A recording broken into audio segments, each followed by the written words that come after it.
Hello and welcome to मार्गदर्शन IAS. जय हिंद। मैं पिछले 2 दिन से इस पीडीएफ पे काम कर रहा था जो कि मोस्ट एवरग्रीन पीवाईक्यू थीम्स हैं और एफवाईक्यूज हैं, यानी कि फ्यूचर ईयर क्वेश्चंस जो कि प्रिडिक्ट किया है हमने based on the in depth analysis. ये पीडीएफ मैं आपको दे दूंगा, आप हमारे मोबाइल ऐप से जाके इसको डाउनलोड कर लीजिएगा, फ्री में है, ठीक है। लेकिन पहले देख लीजिए कि इसको यूज कैसे करना है, ऑलराइट, कैसे हम अपने प्रिपरेशन में इसको और वैल्यू ऐड कर सकते हैं। ये कोई नया स्टडी मटेरियल नहीं है और ना ही कोई नया रिसोर्स है, कुछ नहीं है।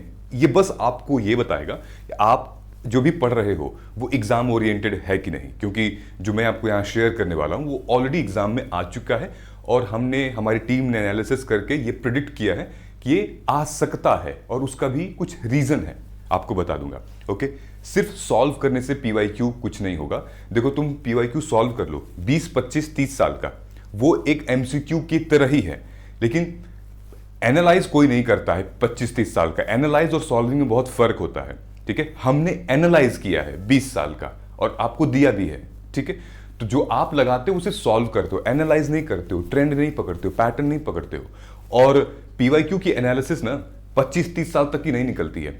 रिसेंट में 3 से 5 सालों में किस तरीके का शिफ्ट हुआ है, चेंज, उससे पता चलता है। बाकी तो ठीक है, टॉपिक का डायमेंशन क्या है, ठीक है।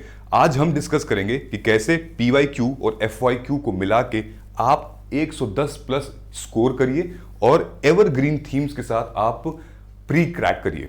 ऑलराइट, सो एवरग्रीन थीम्स में हमारे लगभग स्टैटिक पोर्शन है और कुछ कंटेम्प्रेरी अफेयर्स भी हैं। चलते हैं, ठीक है। नाउ ये हम लोग रिसोर्स अपना यूज करेंगे, ठीक। हमारी पीवाईक्यू की माइक्रो थीम है और हमारी माइक्रो थीम की समरी है, ठीक है। आपके पास अगर आपकी पीवाईक्यू किताब होगी, अगर आपने किसी और ब्रांड से, किसी और कंपनी से ली होगी, तो उसको भी आप ओपन करके बैठ सकते हैं। हालांकि किसी ने इतनी इनडेप्थ लेवल में किया नहीं है, हमने किया हुआ है, तो मैं आपको बता रहा हूं, ठीक है। इंडिविजुअली कोई कर सकता है तो ठीक है, लेकिन हमने किया हुआ, मैं आपको बता रहा हूं। ऑलराइट, अगर आप इसको बाई भी करना चाहते हैं, लेना भी चाहते हैं, तो मैं आपको बता दूंगा इस वीडियो में, पहले ध्यान से देख लीजिएगा। Okay, so why this video matters, why this step matters at this point of time। हमारे पास वक्त बहुत लिमिटेड है, लगभग 40-45 दिन बचे हुए हैं। एक्चुअली अगर इसको अप्लाई करोगे तो आप अपना टाइम बहुत सारा बचा पाओगे। टाइम कैसा, मतलब कि कुछ ऐसा ना पढ़ें जो कि एग्जाम में ही ना आए, ठीक है। हम ऐसी जगह ना अपना टाइम इन्वेस्ट करें जो कि मतलब रेलेवेंट ही नहीं है। कभी कभी लगता है ना एग्जाम देने के बाद, यार मैंने पूरा टाइम वेस्ट कर दिया उस चीज़ को पढ़ के, इससे बढ़िया ये पढ़ लेता, होता है ना। फिर उसके बाद आपके रिवीजन में हेल्प करेगा, एक तो टाइम बचाएगा और रिवीजन में आपको बहुत 4 चांद लगा सकता है। एग्जाम ओरिएंटेड प्रिपरेशन होगी यहाँ पर कि जो आ सकता है आएगा वही होगा। दूसरा कि हम अगले प्रीलिम्स को प्रेडिक्ट कैसे कर सकते हैं, क्या और डायमेंशन पूछा जा सकता है। और तीसरा है ऑप्शन की डिकोडिंग स्किल, कि जो मल्टीपल चॉइस क्वेश्चंस हैं, स्टेटमेंट बेस्ड क्वेश्चंस हैं, एंड नॉट, उसको डिकोड करने की स्किल, क्योंकि प्रीलिम्स सिर्फ और सिर्फ नॉलेज का गेम नहीं है, यहाँ पे स्किल हमें चाहिए होती है। ऑलराइट, देखिए एग्जाम्पल से हम लोग समझेंगे। पहले पॉलिटी का, जो कि सबका फेवरेट सब्जेक्ट होता है, फिर इकोनॉमी, फिर साइंस एंड टेक, फिर और कुछ सब्जेक्ट्स को हम लोग लेंगे, ठीक है। ध्यान से हम लोग समझते हैं। तो हाउ टू यूज इट, कैसे हम इसको यूज करें, ठीक है। Step 1, study theme wise. मैं आपको एप्लीकेशन करके दिखाऊंगा कि कैसे आप थीम एनालिसिस करके आप बाद में मतलब रिवीजन अपना सेट कर सकते हो। सबसे पहले आपको स्टडी थीम वाइज थीम उठानी है सब्जेक्ट की, ठीक है। उसके बाद layer revision model, 3 layer revision model है, यानी कि उस थीम को सबसे पहले आइडेंटिफाई करना है, ये थीम है, रेकरिंग है, बार बार पूछी जा रही है। फिर उसके बाद कंसोलिडेट करना है, उसको पूरी थीम्स के कंटेंट को एक साथ कंसोलिडेट करिए। इन्फ्लेशन हो गया तो अलग अलग इन्फ्लेशन के topic, CPI versus WPI, stagflation क्या होता है, कॉस्ट पुश होता है, डिमांड पुल के, मतलब इस तरीके की चीजें आप इकट्ठा करिए, कंसोलिडेट करिए, and then you apply, then you read, revise, ठीक है। ये हो गया हमारा। उसके बाद आता है प्रायोरिटाइजेशन। प्रायोरिटाइजेशन का मतलब ये है, आपको ये देखना पड़ेगा कि आई नो कि बुद्धिज्म इंपॉर्टेंट है, हर साल आता है, लेकिन वो बहुत डीप है, इतना डेप्थ है कि आपको आपका टाइम वो बर्बाद कर सकता है, और श्योरिटी भी नहीं है कि इस बार आए या ना आए। जैसे 2025 में नहीं आया था बुद्धिज्म, ठीक है, एक आध 2 टॉपिक आया होगा लेकिन नहीं आया था उतना। वैसे ही इंपॉर्टेंट है Buddhism, Jainism, fundamental rights, these are important, ठीक है। हमें इसको प्रायोरिटाइज करना पड़ेगा। तो रेड, येलो और ग्रीन क्या है वो भी हम लोग डिस्कस करेंगे, ठीक है। नीचे चलते हैं। सो एग्जाम्पल लेते हैं सबसे पहले हम लोग ये पॉलिटी का, ठीक है। पॉलिटी का एग्जाम्पल हमारे माइक्रो थीम से निकल कर आता है, ऑलरेडी है। कहां से? फॉर एग्जाम्पल हमने यहां पर हम गए, ये हमारी लेवल 3 है, ठीक है। ये मेरे ख्याल से एनवायरनमेंट का है, ये आएगा प्रीलिम साइंस एंड टेक, ये हिस्ट्री है, ये पॉलिटी है, ठीक है। ये पॉलिटी है, लेवल 3 है हमारा, ओके। लेवल 3 में क्या दे रखा हमने? लेवल 3 में है क्वेश्चन, रियल क्वेश्चन है यूपीएससी का, इसका सही आंसर क्या होगा, गलत आंसर का एक्सप्लेनेशन क्या होगा। फिर यहां पे दिया है हमने possible angle for next prelims, ये एफवाईक्यूज हैं आपके, फ्यूचर ईयर क्वेश्चंस, ठीक है। मैं ये जानता हूं कि इसमें से सारे नहीं आएंगे, ऑफ कोर्स नहीं आएंगे, लेकिन ये एक रिवीजन के लिए बहुत अच्छे हैं। मतलब यूपीएससी रॉन्ग स्टेटमेंट से क्या करती है, क्वेश्चंस क्रिएट करता है फॉर नेक्स्ट ईयर, फॉर 2027, 28 ऐसे करेंगे। तो ये लोग ऐसे पूछ रहे हैं, ठीक है। तो ये वाला जो सेक्शन है एक बार जरूर देखिएगा आप, रिवीजन के पॉइंट ऑफ व्यू से, या फिर चेक करने के लिए कि मैंने कितना पढ़ा है, क्या मेरे को ये पता है। ये सेक्शन, हम इस सेक्शन के ऊपर भी बात करेंगे, ठीक है। यहां तक हो गई हमारी पूरी पीवाईक्यू की एनालिसिस। ये हो गया बेस्ड ऑन द एविडेंस, हम प्रेडिक्ट कर रहे हैं इसको, ओके। मैं आपको कुछ एग्जांपल बताता हूं। फॉर एग्जांपल, अगर आपको ये सारे मतलब कोर्सेज या फिर ये प्रोग्राम लेना है आपको, तो प्रोग्राम तो नहीं है, ये बेसिकली फाइल्स हैं ये सारी। तो आप सीधे सीधे जाइए यहाँ पे, हमारा जो पीवाईक्यू की माइक्रो थीम है, यहाँ पर मैं दिखा देता हूँ आपको, ये ठीक है। ये हिंदी और इंग्लिश दोनों में अवेलेबल है। जो स्टूडेंट्स इंग्लिश मीडियम के हैं उनको यूज करना है कोड पीवाईक्यू, ठीक है। एक सेकेंड होल्ड कीजिएगा। तो जो इंग्लिश के हैं उनको यूज करना है मार्गप्री, मैं भी लिख के दिखा देता हूं।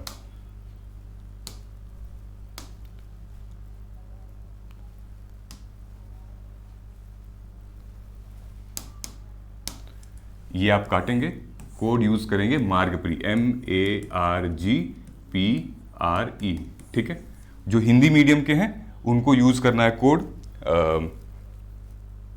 ये हिंदी वाले हैं, ठीक है, उनको यूज करना है कोड यूपीएससी प्री, ओके। तो ये आपको चारों लेवल की माइक्रो थीम मिल जाएगी, ठीक है। दूसरा ना, ये जो हमने कॉम्बो के साथ भी लॉन्च कर रखा है, यानी कि माइक्रो थीम अगर आपको अलग से चाहिए, समरी अगर आपको अलग से चाहिए, यानी कि पूरा डिटेल एक्सप्लेनेशन है, तो फिर आप मार्ग 2026 यूज कीजिएगा कोड, तो आपको इसको डिस्काउंट मिल जाएगा। अगर आपको दोनों चाहिए तो दोनों के लिए कॉम्बो कोड मैं आपको बता दूंगा अभी। जैसे ये है, ये क्या है, माइक्रो थीम सारांश हिंदी में है, एक एक करके हम हिंदी में मॉड्यूल लॉन्च कर रहे हैं, तो आप एक एक करके बाय करते जाइए, ठीक है। ये हमारी समरी है, ठीक। ये समरी सारी, ठीक। इसको, ये दोनों लेने के लिए आपको मार्ग माइक्रो कोड यूज करना पड़ेगा, ताकि आपको पीवाईक्यू प्लस समरी दोनों आपको मिल सकेगी, ठीक है। ये सिर्फ मार्ग 2026 सिर्फ समरी के लिए, तो आपको हमारे वेबसाइट पर जाना है, मोबाइल ऐप पर जाना है और कर लेना है, ठीक है। हाँ, अगर आपने किसी और कोचिंग का यूज किया होगा तो फिर मत करिएगा, क्योंकि फिर अभी मतलब नहीं है, ठीक है। हाँ, लेकिन ये क्या है, ये पीवाईक्यू है, ये आपके पास होना ही होना चाहिए। ऑलराइट, चलिए हम लोग यहां पर देखते हैं। सबसे इंपॉर्टेंट ये एग्जाम्पल, सबसे पहले हम लेते हैं पॉलिटी का। ध्यान से देखिएगा, ये ऑलरेडी हमने डिस्कस किया हुआ है। क्या है इंपॉर्टेंट, अब यहां पॉलिटी है, हमने निकाला हुआ है, ठीक है। ये पॉलिटी हमारा लेवल 3 है, ओके। अब लेवल 3 में मैंने एक एग्जाम्पल निकाला हुआ है, ये various bodies and post. Are you getting my point? समझ में आ रहा है? ध्यान से देखना इसको। वेरियस बॉडीज एंड पोस्ट, ठीक है। ये सारे के सारे चैप्टर्स है तुम्हारे, जिससे यूपीएससी क्वेश्चंस पूछती है, ओके। कई बार क्वेश्चन पूछा हुआ, ऑलरेडी मैंने दिखाया हुआ आप लोगों को। तो चलिए चलते हैं वेरियस बॉडीज एंड पोस्ट के ऊपर। जब हम यहां पर जाएंगे, ये वो सेगमेंट है जहां पर यूपीएससी आपसे पूछते हैं कॉन्स्टिट्यूशनल, नॉन कॉन्स्टिट्यूशनल और एग्जीक्यूटिव बॉडीज ऑफ द हमारे गवर्नमेंट के लिए, ठीक है। तो ये सेक्शन से कैसे यूपीएससी ने क्वेश्चन पूछा हुआ मैं आपको दिखा देता हूं, कैसे हम प्रेडिक्ट कर रहे हैं, ओके। अब हम लोग यहां आते हैं अपने पीडीएफ पे, ये वाला, ठीक। तो हम लोग क्या देखेंगे इसमें कि what bodies UPSC has asked 2010 से 2025, ट्रेंड एनालिसिस है। फिर किस नेचर और डायमेंशन से क्वेश्चन पूछेंगे, सो दैट हम नेक्स्ट प्रेडिक्ट कर सकें, और फिर क्या हम आगे आने वाले क्वेश्चन पे हम क्या पढ़ेंगे, ठीक है। नंबर 1, ये देखिए ध्यान से। सो ये ऑलरेडी पूछा हुआ है, मैं आपको दिखा भी दूंगा अभी रियल क्वेश्चन पेपर का। तो सबसे पहले ए, कॉन्स्टिट्यूशनल बॉडीज में कौन कौन सी बॉडीज यूपीएससी ने पूछी हुई है। फाइनेंस कमीशन, 1, 2, 3, 4, 5, पिछले 15 सालों में फाइनेंस कमीशन को 5 बार पूछा गया है, ठीक है। और एक्सपेक्टेड ये है कि फिर से पूछ सकते हैं क्योंकि 16 फाइनेंस कमीशन आ चुका है। अंडरस्टूड। उसके बाद इंटर स्टेट काउंसिल, ये कॉन्स्टिट्यूशनल बॉडीज के बारे में बात हो रही है। फिर CAG, attorney general, then NCBC. ठीक है, सो ये सारे क्या है, मतलब ये यहां से क्वेश्चन पूछे जा रहे हैं आपसे, और भी कॉन्स्टिट्यूशनल बॉडी से क्वेश्चन पूछे जा सकते हैं। ठीक है, तो ध्यान दीजिएगा इन सारी। अच्छा, दूसरी चीज क्या है, हमारी स्टैट्यूटरी बॉडीज। स्टैट्यूटरी बॉडीज में हमारा Lokpal, legal service authority, national human right commission, then ये एनसीडीसी, बोर्ड, काउंसिल वगैरह ये। ठीक है, एग्जीक्यूटिव बॉडीज में से NITI Aayog, national security council, planning commission पहले पूछा गया था, नेशनल डेवलपमेंट काउंसिल, ऐसे क्वेश्चंस। ठीक है, ये यूपीएससी का ऑब्जेक्टिव है, ये पूछ रही है। अच्छा, इनमें से पूछते क्या है ये लोग? ठीक है, अब इसमें से पूछ क्या रहे हैं, ध्यान दीजिएगा। चाहे कोई भी बॉडी हो, इसमें से ये लोग पूछते हैं ये चार कंपोनेंट में आते हैं हमारे। नंबर 1, फंक्शन बेस्ड क्वेश्चंस, मतलब कि फंक्शन क्या है, रोल क्या है। फाइनेंस कमीशन का क्या है, टैक्स को डिस्ट्रीब्यूशन करने का, सेंटर स्टेट के रिलेशंस को कंट्रोल करने का, है ना, बढ़िया बनाने का। कैग का क्या काम है, ऑडिट करने का। ठीक है, पब्लिक अकाउंट कमिटी से हम लिंक करते हैं उसको, देन ऑडिट करते हैं जितने भी हमारे गवर्नमेंट के अकाउंट्स हैं। फिर उसके बाद लोकपाल, करप्शन की इंक्वायरी। ठीक, तो सबका क्या काम है। फिर क्लासिफिकेशन बेस्ड क्वेश्चन, यानी कि which are constitutional bodies, which are non constitutional bodies, which are statutory bodies, executive bodies, यहां पर यह पूछा जाता है। ठीक है, क्लासिफाई करना है आपको। उसके बाद कॉम्पोजिशन बेस्ड क्वेश्चन पूछा गया है। कॉम्पोजिशन मतलब कि फलाने बॉडी में अपॉइंटमेंट किसकी होती है, कितने मेंबर से बनती है, इसकी एलिजिबिलिटी क्या है, ये पूछते हैं। फिर उसके बाद लीगल और कॉन्स्टिट्यूशनल बेसिस पूछा जाता है। लीगल कॉन्स्टिट्यूशन मतलब कि ये फलाना आर्टिकल, फलाना बॉडी कौन से आर्टिकल से इसको पावर मिलती है। जैसे कि inter state council article 263, finance commission article 280, जिसके बारे में ये जिक्र करता है। तो आपको ये देखना है, इसको तो रिवाइज करना ही करना है आपको। ठीक, नाउ नेक्स्ट यूपीएससी क्या प्रेडिक्ट कर सकती है, हमें क्या पूछ सकते हैं, क्योंकि इलेक्शन कमीशन पे इस सेक्शन पे क्वेश्चन नहीं आया है।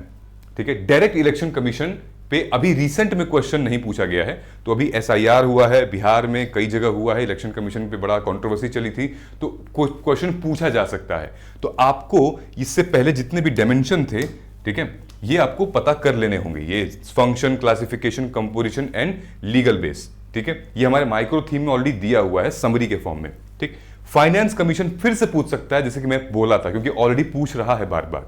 देन जीएसटी काउंसिल रिसेंट में अभी नहीं पूछा है, 2017-18 वगैरह में पूछा था, रिसेंट में नहीं पूछा क्योंकि बहुत सारे बदलाव आए हैं जीएसटी काउंसिल में भी। देन एनएचआरसी, एनसीडब्ल्यू, एनसीपीसीआर, ये सारे नहीं पूछे हैं अभी। ठीक है, backward class commission, then schedule caste commission, then women commission, then human right commission, there are so many things. ठीक है, इसकी चार्ट बना लो, टेबल बना लो, और बस इस तरीके से जैसे मैंने बताया हुआ है, इसमें फटाफट बस यही समझना है इसको। नेशनल ग्रीन ट्रिब्यूनल, ये बहुत इंपॉर्टेंट है। अभी जब अरावली वाला मुद्दा हुआ था तो ये केस एक्टिव हो गया था। सीबीडीसी, ठीक है, दिस इज रियली इंपॉर्टेंट। अच्छा, एक और है, सेंट्रल पॉल्यूशन कंट्रोल बोर्ड है। ठीक है, ये सारी चीजें हमें पता होनी चाहिए। यहां पर आप सेबी भी कर सकते हो, आरबीआई भी हो सकता है आगे यहाँ पे, मतलब इस सारी की सारी बॉडीज हैं। ठीक, समझ में आ गया ये एफआईक्यूज हैं। और दिखाता हूं आपको रियल क्वेश्चंस, एग्जांपल दिखाता हूं। ये पार्लियामेंट्री कमेटी है। ठीक है, 2018, 2013, 24, 19 और 14। सबसे पहले 2013 में क्वेश्चन देखते हैं। 2013 में पार्लियामेंट्री कमेटी से कैसे क्वेश्चन पूछे थे।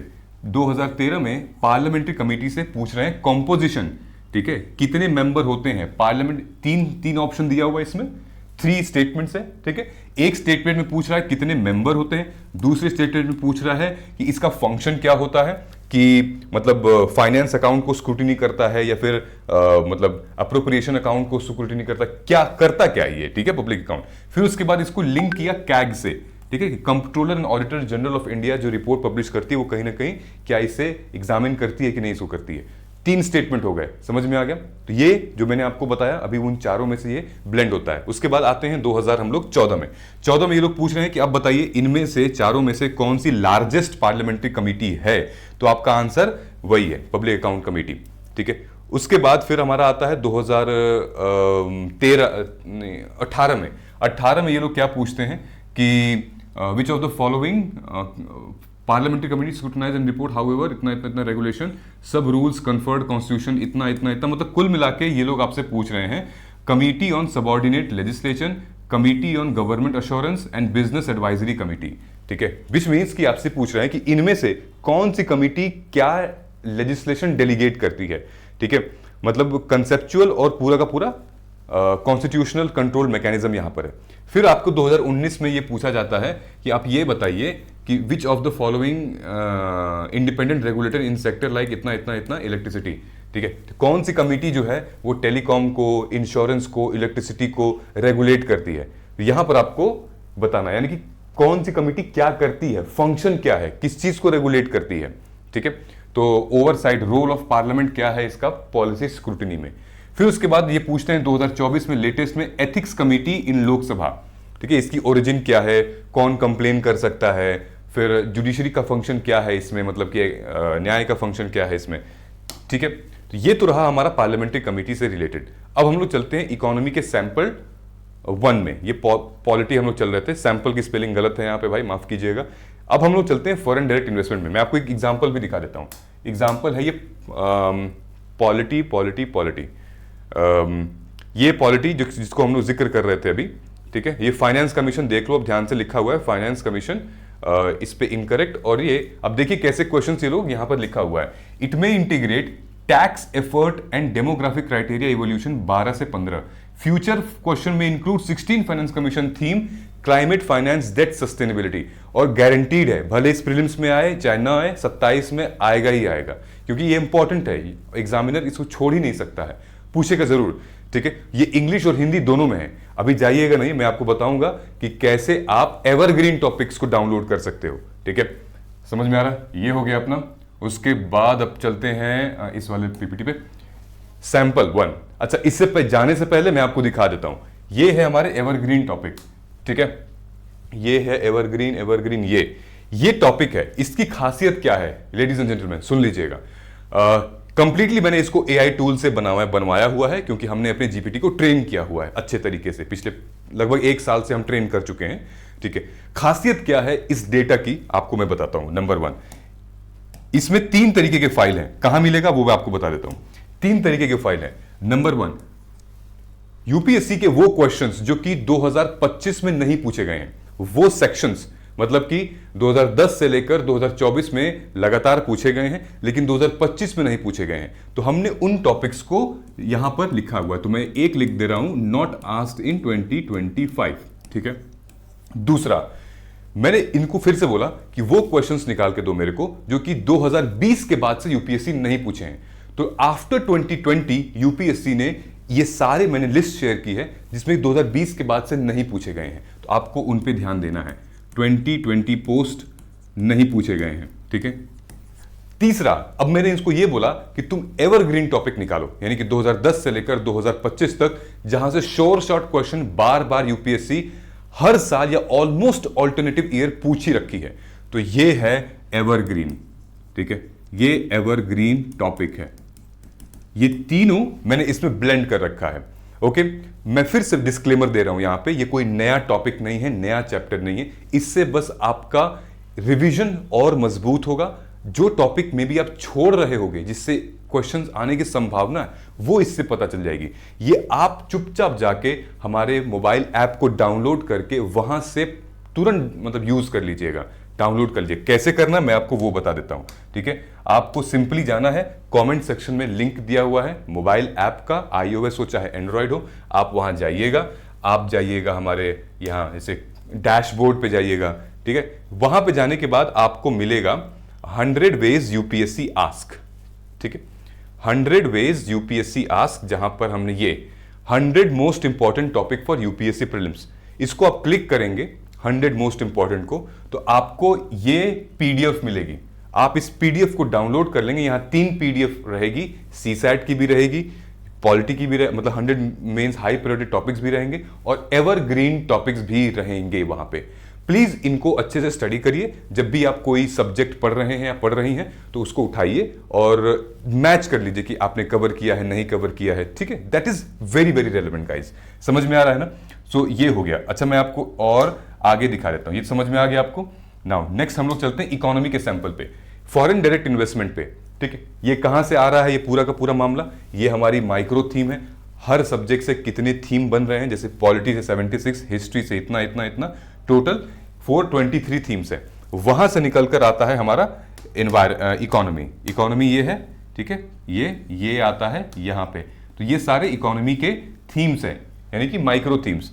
मॉनेटरी पॉलिसी से 18, देन मॉनेटरी पॉलिसी इंस्ट्रूमेंट से 21 times, then bills and bond से 12, ऐसे क्वेश्चंस यहां से हम प्रायोरिटाइज कर सकते हैं इसको, ठीक है। अब हम लोग चलते हैं और अंदर चलते हैं। अंदर जाने का मतलब ये है हमारा इन्फ्लेशन, जो कि एवरग्रीन टॉपिक है, हमेशा आता है, आता रहेगा, नीड भी है। यूपीएससी आपसे क्या पूछती है इससे, जैसे यहां पर देख रहे हो, ओपन मार्केट ऑपरेशन, स्टरलाइजेशन क्या होता है। अगर इन्फ्लेशन बहुत हाई हुआ तो आरबीआई क्या करेगी, क्या गवर्नमेंट सिक्योरिटीज खरीदेगी। अगर रुपी डिप्रिशिएट हुआ तो क्या आरबीआई डॉलर सेल करेगी मार्केट में। मतलब कि आरबीआई टूल है, मतलब आरबीआई को मतलब इन्फ्लेशन टूल है आरबीआई जो कंट्रोल कर रही है, राइट। सो मॉनेटरी पॉलिसी के थ्रू, मॉनेटरी पॉलिसी के कई सारे टूल हैं, जैसे कि हमारा repo rate, reverse repo rate, liquidity, SLR, कई सारे टूल हैं। उन टूल को यूज करके आरबीआई कैसे इन्फ्लेशन को कंट्रोल करती है, ये वही बता रहा है इसमें, ठीक है। तो आप कहोगे कि यहां पे सिचुएशन बेस दे रहा है कि अगर ये हुआ तो आरबीआई क्या करेगी। जैसे कि इस क्वेश्चन में है कि अगर इंटरेस्ट रेट यूएस और यूरोप में गिर गए तो क्या आरबीआई डॉलर खरीदेगी या बेचेगी। समझ में आ रहा है। ये सारी चीजें आपको मतलब क्लैरिटी देंगी कि यूपीएससी आपसे पूछना क्या चाहता है, ठीक है। कोर आइडिया है, ये कंसेप्ट बेस्ड है, थियरी वेरी बेस्ड नहीं है, पूरा कंसेप्ट आपको यहां पे अप्लाई करना है। दूसरी चीज कि इन चीजों की रिस्पॉन्सिबिलिटी यानी प्राइस की स्टेबिलिटी कंट्रोल कौन करता है इन्फ्लेशन को, तो ये बोलेंगे आप आरबीआई करता है, ठीक है। ऐसा ही कुछ क्वेश्चन यहां पूछा है कि who controls what, RBI controls what, ठीक है। आपको कुछ ऑर्गेनाइजेशंस दे देगा, आपको कुछ रिपोर्ट्स दे देगा, बॉडीज दे देगा, और पूछेगा कि क्या इसको आरबीआई कंट्रोल करता है, क्या आरबीआई इसका चेयरमैन है, ठीक है। फॉर एग्जांपल जैसे यहां पर पूछ रहा है कि ये वाला मामला, RBI mandate all listed companies to BRSR, तो आरबीआई नहीं करती है, सेबी करती है, सेबी मैंडेट करती है बीआरएसआर फॉर टॉप 1000 लिस्टेड कंपनी, ठीक है। उसके बाद फिर यहां पर क्या बोल रहा है 2022 में कि the governor of RBI is the chairman of BBB, ठीक है। BBB recommends the BBB recommends the selection for the head for public sector banks, alright. तो यहां पर आपको क्लैरिफाई करना पड़ेगा कि आरबीआई है या सेबी है या एफएमसी है या फाइनेंस मिनिस्ट्री है, वो कौन चेयरमैन है, ठीक है। ये बैलेंस ऑफ पेमेंट का बार बार क्वेश्चन पूछा गया है। जैसे 2013 में balance of payment of a country is systematic record of what, तो आप कहेंगे इंपोर्ट एक्सपोर्ट का पूरा ट्रांजैक्शन होता है। फिर आप कहेंगे कि कैपिटल अकाउंट और करंट अकाउंट में क्या क्या इंक्लूड आता है, तो यूपीएससी ने आपसे पूछा हुआ है ये कैपिटल अकाउंट और करंट अकाउंट में क्या। ये बेसिक क्वेश्चन है, ये रिपीट हो सकता है, आता है, एवरग्रीन है, इसको जरूर, बहुत बेसिक है कि कैपिटल अकाउंट में क्या क्या आता है, ठीक है। तो आप कहेंगे इसमें कि फॉरेन लोन्स आते हैं, फॉरेन डायरेक्ट इन्वेस्टमेंट आती है, प्राइवेट पोर्टफोलियो इन्वेस्टमेंट नहीं आती है कैपिटल अकाउंट में। वहीं अगर हम बात करेंगे करंट अकाउंट की, तो इसमें बैलेंस ऑफ ट्रेड और बैलेंस ऑफ इनविजिबल्स आते हैं, अदरवाइज फॉरेन एसेट और स्पेशल ड्रॉइंग राइट्स इस पे नहीं आते हैं, ठीक है। ये आ गया, समझ में आया। फॉरेन डायरेक्ट इन्वेस्टमेंट से यूपीएससी ने बार बार क्वेश्चन पूछा हुआ है 2011, 2012, फिर 2010, 2020 में, ठीक है। सिंपल क्वेश्चंस पूछे गए हैं फॉरेन डायरेक्ट इन्वेस्टमेंट से कि आप बताइए कि इनमें से क्या इंक्लूड हो सकता है फॉरेन डायरेक्ट इन्वेस्टमेंट में। तो आप कहेंगे कि भाई subsidiary of foreign companies in India, companies exclusively financed by foreign companies, ठीक है। फॉरेन डायरेक्ट इन्वेस्टमेंट कंपनी में ही, यानी कि वो अपनी ब्रांच खोले हैं इंडिया में, उसमें ही वो पैसा फंड ट्रांसफर कर सकते हैं, ठीक है। किसी को लोन नहीं दे सकते हैं या फिर भारत सरकार को पैसा नहीं दे सकते हैं डायरेक्टली, फॉरेन डायरेक्ट इन्वेस्टमेंट का मतलब ये नहीं होता है, ओके। तो वो वहां पे जैसे एप्पल है, एप्पल ने कंपनी खोली है, या फिर ओपन एआई ने अपनी कोई कंपनी खोली, तो डायरेक्ट पैसा इंडिया भेज रही है, ठीक है, अपनी सब्सिडरी कंपनी में, वो होता है। सेम कि बोथ एफडीआई और एफआईआई ये क्या होते हैं इन्वेस्टमेंट कंट्री, तो आप बोलेंगे कि ये are consider to be more stable than FDI, ठीक है। फॉरेन इंस्टीट्यूशनल इन्वेस्टर, सर्च करिएगा आप फॉरेन इंस्टीट्यूशनल इन्वेस्टर होता क्या है, किस कंपनी में ये लोग स्पेंड कर सकते हैं मनी, ओके। देन उसके बाद 2010 में, ये उस साल के 2010 के करंट अफेयर से क्वेश्चन पूछा था, 2020 में पूछ रहा है ये कि फॉरेन डायरेक्ट इन्वेस्टमेंट जो भारत में हो रही है, इसमें से बताइए कौन सा कैरेक्टरिस्टिक है, तो आप कहेंगे it is largely non debt creating capital flow. तो अभी क्वेश्चन अगर आपसे पूछ दे कि इनमें से कौन सा होता है non debt creating capital flow, तो आप कहेंगे फॉरेन डायरेक्ट इन्वेस्टमेंट। उल्टा करके भी क्वेश्चन पूछ सकता है UPSC. Understood what I am saying. तो ये तो मैंने आपको बता ही दिया था, ये जाके आप परचेज कर सकते हैं, ठीक है ना। उसके बाद साइंस एंड टेक के लिए, ठीक है, हर जगह स्मापली लिखा हुआ है, सैंपल माफ कीजिएगा। तो साइंस एंड टेक में आपको दिख रहा होगा इतने सारे क्वेश्चंस पूछे गए, मैक्सिमम क्वेश्चंस आप देख रहे हो आईटी कम्युनिकेशन रिलेटेड टेक्नोलॉजी से आए हैं। साइंस एंड टेक में दो अलग अलग चीज है, साइंस अलग है, टेक अलग है, ठीक है। Science is static at times, मतलब डेफिनेटली करंट भी रहता है कभी कभी, but tech is mostly current affairs, okay. हम इस सेक्शन पे चलते हैं बायोलॉजी में। बायोलॉजी में यूपीएससी ने सेट थीम से, एवरग्रीन टॉपिक है, जैसे माइक्रोबायोलॉजी और वायरोलॉजी क्वेश्चंस पूछते हैं, ठीक है, बहुत बार, हर साल 2 क्वेश्चन रहेंगे माइक्रोबायोलॉजी और वायरोलॉजी पे। फिर सेल और प्लांट, और उसके बाद immunology, physicology, ecology and environmental biology. कैसे क्वेश्चन पूछते हैं ध्यान से देखिएगा। नंबर 1 ये लोग पूछते हैं उसका स्ट्रक्चर, म्यूटेशन, डिजीज कैसे पूछते हैं। नंबर 1 ये लोग पूछते हैं स्ट्रक्चर बेस्ड, डीएनए और आरएनए में क्या फर्क है, एमआरएनए और डीएनए में क्या फर्क है, ठीक है, एंटीबॉडीज और एंटीवायरस में क्या फर्क है, वायरस और फंगाई में क्या फर्क है, म्यूटेशन और उसका बिहेवियर कैसे चेंज होता है, डिजीज बेस्ड, ट्यूबरक्लोसिस का, हेपेटाइटिस बी का, ठीक है, ये सारे आपसे, वैक्सीन एमआरएनए, फिर हमारी ये जो 2-3 वैक्सीन आई थी, वेक्टर वैक्सीन क्या होती हैं, एंटी माइक्रोबियल रेजिस्टेंस, ठीक है। फॉर एग्जांपल ये देखिए, what is structure of virus, क्या होता है, डीएनए और आरएनए के बीच में डिफरेंस, ठीक है, रेट्रोवायरस क्या उसका मैकेनिज्म होता है, वायरस, बैक्टीरिया, फंगाई, पेन में क्या अंतर होता है, ठीक है, कौन सा साइज में बड़ा होता है, फंगाई बड़ा होता है या फिर वायरस बड़ा होता है, ठीक है।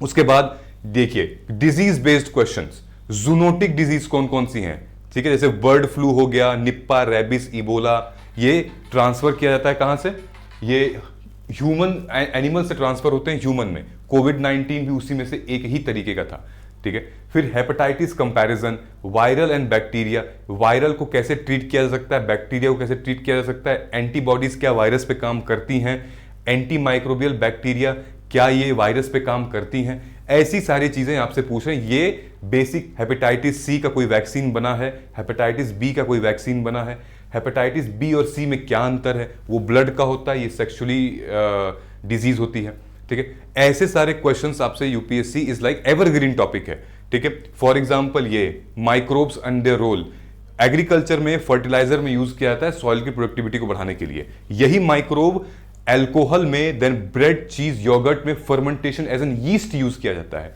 यही माइक्रोब आपके गट में लेसिटोबैक्टिस, जो हमारा खाते हैं हम, गुड बैक्टीरिया होता है, वो यूज किया जाता है, प्रोबायोटिक में यूज होता है, हाँ मतलब ह्यूमंस में यूज होता है। इस तरीके के क्वेश्चंस। अब मैं आपको कुछ फॉर्मेट दिखाता हूं, यहां तक तो समझ में आ गया ना। अब मोस्ट एक्सपेक्टेड कैसे आप देख सकते हैं, ये मैंने लाइन से कुछ कुछ चीजें निकाल के रखी थी। ये है हमारे साइंस एंड टेक का, ठीक है। मैं आपको अभी समझा दे रहा हूं कि आप जितने भी स्टैटिक सब्जेक्ट हैं उनका FYQ जरूर देखना, क्योंकि स्टैटिक का FYQ is very very good. लेकिन जो डायनेमिक सब्जेक्ट हैं जैसे साइंस एंड टेक हो गया, एनवायरमेंट हो गया, उनका आप थोड़ा बहुत रेफरेंस ले सकते हो, ठीक है, क्योंकि वो पूरा करंट बेस्ड होते हैं। तो थोड़ा सा मतलब स्टैटिक उनका देख सकते हो आप, करंट उसको हटा सकते हो, ठीक है। जैसे फॉर एग्जांपल कोई भी एक चीज ले लो आप, कोई भी एक चीज लेते हैं, जैसे हम लोग ले लेते हैं बायोलॉजी ही ले लेते हैं, जो कि हमने अभी पढ़ा है, ठीक है।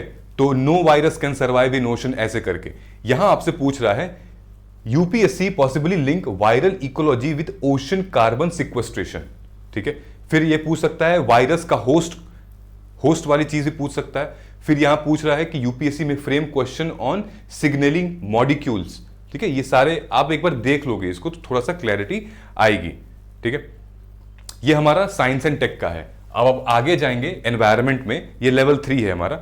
एनवायरमेंट में जाएंगे आप तो यहां पे फॉर एग्जांपल एनवायरमेंटल पोल्यूशन पे हमने क्लिक कर दिया, ठीक है। तो आप देखिएगा ये क्वेश्चन है, ये आंसर है, ये इसका लाइक इनकरेक्ट स्टेटमेंट का एक्सप्लेनेशन है, और ये है हमारा पॉसिबल एंगल। यहां लिखा हुआ है कि यूपीएससी में ask question from biochar. Biochar क्या होता है? क्वेश्चन रीअपियर हो सकते हैं, कार्बन बेस्ड नैनो पार्टिकल्स क्या होते हैं, ठीक है। देन उसके बाद ये लोग कह रहे हैं कि नेट जीरो 2070 पे क्वेश्चन पूछा जा सकता है, रिफ्रेम किया जा सकता है, ठीक है। Then there are other carbon capture techniques जो कि पूछा जा सकता है question. Alright, same goes to आपके हिस्ट्री में। हिस्ट्री को अगर मैं ओपन करूंगा यहां पे, ये हिस्ट्री का है, ठीक है। हम लोग चलते हैं हिस्ट्री में, चलते हैं मॉडर्न इंडिया में, गांधी वाले फेज में 1917 से। तो 2025 में जो क्वेश्चन आया था सेडिशन वाला, ये बोल रहे हैं कि होपफुली ये गांधी इरविन पैक्ट और दांडी मार्च को कनेक्ट करते हुए ये क्वेश्चन पूछा जा सकता है। फिर इन्होंने कहा है कि यूपीएससी में integrate freedom of speech under colonial depression, आजाद मतलब क्या हमारे अधिकार था, ठीक। उसके बाद ये कह रहे हैं कि ये वाला क्वेश्चन जो था चौरी चौरा कांड, तो कह रहा है कि शायद इससे नॉन कॉपरेशन मूवमेंट के क्वेश्चन भी लिंक कर सकते हैं। तो जब आप पढ़ रहे हो ना, मैं ये नहीं कह रहा हूं कि इसे कोई अलग सा मटेरियल नहीं है, जब आप पढ़ रहे हो तो इनको अपने पास रखो और रेफरेंस के तौर पे देखते रहो, ठीक है। This will help you to exam oriented चीजें आपको लेकर जाएंगी, ठीक है। सेम हमारा पॉलिटी का है, सेम ऐसे ही करके है, ठीक है।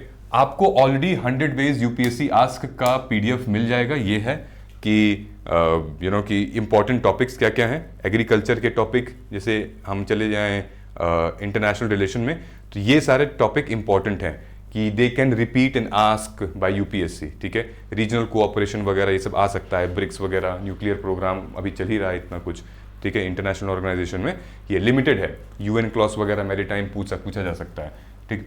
देन ये हमने जो दिया है आपको, ये फॉर्मेट है, ठीक है, पॉलिटी के फॉर्मेट, यानी कि पिछले 16 सालों में पॉलिटी से किस टाइप के क्वेश्चन पूछे जा रहे हैं, विच मीन्स कि सिंगल स्टेटमेंट में कई हैं, मल्टी स्टेटमेंट में कई सारे हैं, two statement validation, two statement elimination. For example हम लोग चलते हैं पॉलिटी में टू स्टेटमेंट वैलिडेशन के ऊपर, ठीक है।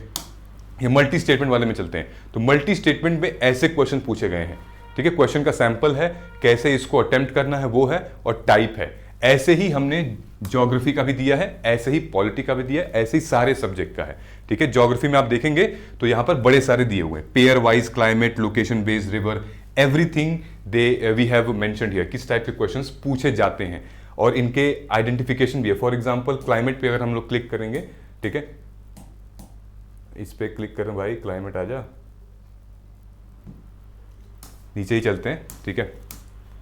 फॉर एग्जांपल मैं आपको दिखा देता हूं, ये पेयर काइंड ऑफ